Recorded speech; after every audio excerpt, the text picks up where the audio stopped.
What the Air Force hadn't made public was that its pilots had been reporting UFO contacts since World War II. The Air Force was so concerned that in 1953, it even sent its own planes on a mission to seek out and photograph flying saucers. Guy Kirkwood was one of the flyers. After 19 days in the air, he and his fighter group spotted 16 objects 2 miles to the west. They broke rank and just started moving all over. They were below us, they were above us, they were out in front of us, and accelerating, literally at lightning speed. And a dot in the distance, maybe several miles away from you at that point, maybe a pencil point, all of a sudden closing on you at the rate of several thousand miles an hour, and a 36-foot object, which is basically almost the same size as our aircraft, of a 36-foot wingspan. But all of a sudden this thing is just closing on you faster than you're able to think. After 2 more encounters with smaller groups of discs, the Air Force called off the mission because of the physical effects on the flight crews. Kirkwood went on to become a commercial pilot, and later he began to talk about his UFO encounters. That quickly earned him a visit from 2 government agents who told him to stop. And they said, well, if the government doesn't like the information being released, and to continue could be detrimental to your health. Kirkwood says the pilots shot thousands of feet of film of UFOs. That film has never been made public. Other government officials, including a senator and 2 men who became president, have tried unsuccessfully to shed some light on the UFO phenomenon. Arizona Senator Barry Goldwater, President Gerald Ford, and President Jimmy Carter, who actually saw a UFO himself and filed a formal report, have all sought to have top-secret UFO information released to the public. All requests for that information were denied. Cover-up allegations aren't limited to the United States government either.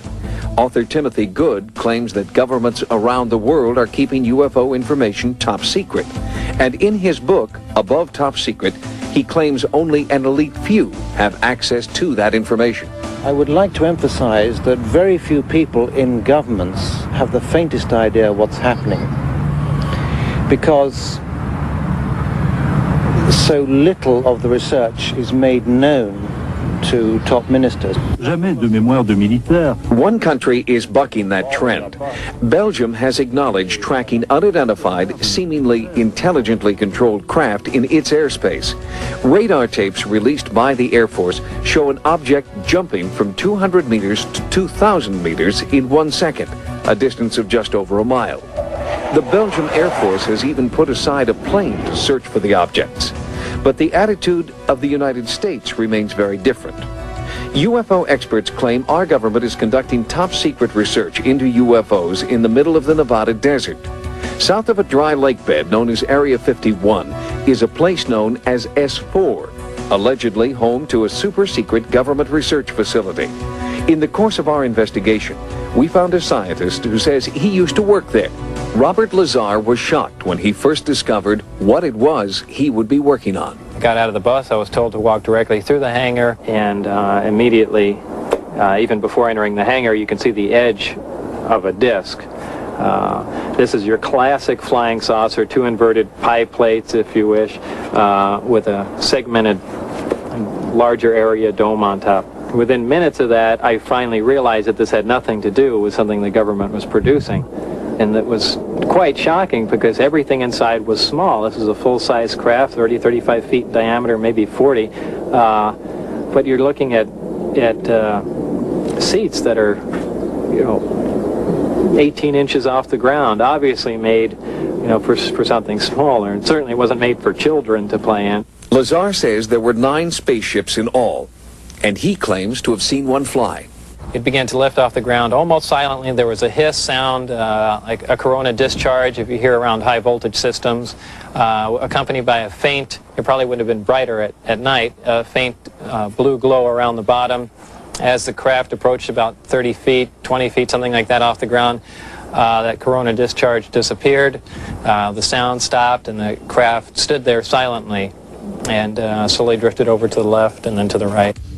The government denies they're testing alien craft at S4. Lazar no longer works there and nowadays spends his time working on one of his hobbies, jet car racing. He alleges that after he went public, security officers at the base threatened his life. He also says that his employment and military service records have disappeared. Despite repeated requests, the government can't find them. The subcontractor who hired him for the job at S4 refuses to comment. But a few clues support Lazar's contention that he is a scientist and that he has worked for the government. This W-2 form indicates that he had been employed by the Department of Naval Intelligence. Before his stint at S4, Lazar claims to have worked at the Los Alamos National Laboratory. Los Alamos officials can't find any record of him, but his name does appear in a laboratory phone book from that time. Reporter George Knapp was able to track down a few of Lazar's colleagues who could confirm parts of his story. But when they talked to Knapp, something strange happened. One after another had visits from government personnel who basically intimidated or told them to back off, followed them around. There didn't have to be any direct communication where an agent says, you keep talking to this guy, you're going to end up in a river. The message was very clear. Since Lazar's story broke, Area 51 has become a hotbed for UFO sightings. Are you seeing what I'm seeing? Are you seeing this thing zip back and forth, or is it just... You see that? It just zipped to the left. See it again?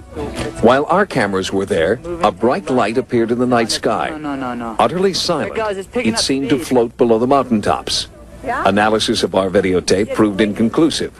Those who might know the answers aren't talking. I've been covering organized crime in Las Vegas for 10 years, dealing with mob hitmen and mob informants, people who have been in the witness protection program. The fear that is generated by this UFO subject for people who really know about it far outweighs the kind of fear that the mob inspires. I mean, people are more afraid of our government than they are of organized crime. I am exactly sure of what I saw. I know what mainstream science is like. I know where physics stands. I know all of that.